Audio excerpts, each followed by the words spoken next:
నాకు తెలిసిన ఒక హిందూ ఫ్రెండ్ ఉన్నాడు, చాలా స్ట్రాంగ్ క్రిస్టియన్. ఆయన వాళ్ళ బాబాయ్ గారితో మాట్లాడమని ఒకరోజు ఇంటికి తీసుకెళ్లారు. ఎందుకంటే ఆయన ససేమిరా నేను క్రీస్తులోకి రానంటున్నాడు. చాలా కుటుంబాలు క్రైస్తవంలోకి వచ్చాయి. మీరు మాట్లాడండి సార్, కొంచెం మీరు మాట్లాడితే కొంచెం బాగుంటుందేమో అని తీసుకెళ్లారు. ఆయనతో చాలాసేపు మాట్లాడుతూ ఉన్నప్పుడు ఆయన కొంచెం కోపంగానే ఉన్నారు. ఎందుకంటే వాళ్ళ అబ్బాయి మారాడు, కుటుంబాలన్నీ మారిపోయాయని ఆయనకి చాలా కష్టంగా ఉంది. ఒక రకమైన అక్కస్తో ఉన్నాడు ఆయన. నన్ను చాలాసేపు నేను మాట్లాడిన తర్వాత, ఆయనకు మాట్లాడడానికి ఛాన్స్ వచ్చిన తర్వాత కొంచెం కోపంగానే ఒక ప్రశ్న సూటిగా అడిగాడు నన్ను.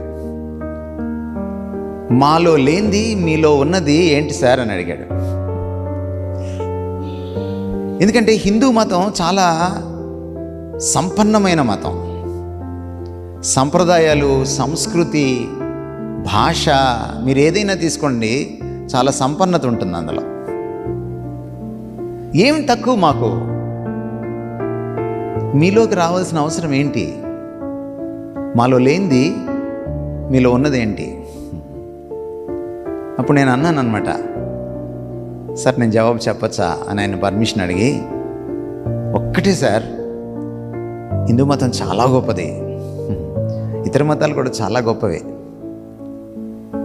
కానీ ఒక్కటే ఏమిటంటే క్రీస్తు సార్, అదే డిఫరెన్స్.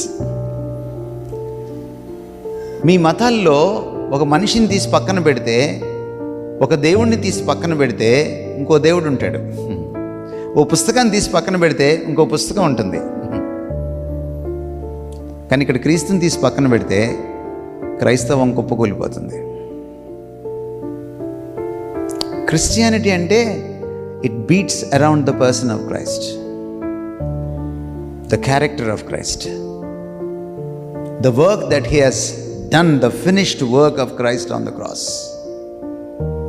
సిలువ పైన ఆయన సంపూర్తి చేసినటువంటి ఆ మహాయాగం చుట్టూ, సిలువ వేయబడిన క్రీస్తు అనే ఆ వ్యక్తి చుట్టూ క్రైస్తవం పరిభ్రమిస్తుంది. That's Christianity.